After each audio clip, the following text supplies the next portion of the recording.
சொந்து வந்தான்னு பாரு. குடிக்கணுமே. யாரு நீ புடவை வேணாம், தொட்டாலே வந்துடும். கொஞ்சம் வீக்கா இருக்கு.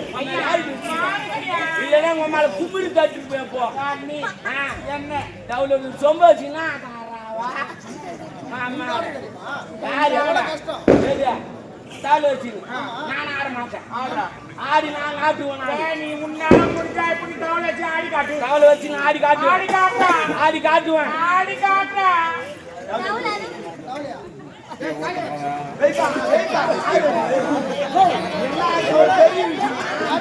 தவளை வச்சு ஆடி நான் காட்ட மாட்டேன். சொம்பு குடும்பம் வச்சுட்டியா சொம்பு தவளை வச்சு நான் ஆடி காட்டுவேன். அவன் நான் சொம்பு வச்சுனேன். தவளை வச்சுட்டு என்ன மாசம் அடுத்ததே அப்ப வருஷம் காட்டுற பையன் ஆடி எங்களுக்கு தெரியாதா? நான் அதான் சொன்னேன். தலைக்கு மேல வச்சு ஆடுறேன். நான் சொல்ல தவளை வச்சு ஆடி காட்டுறேன்னு சொன்னேன். ஆடி 10 மாசம்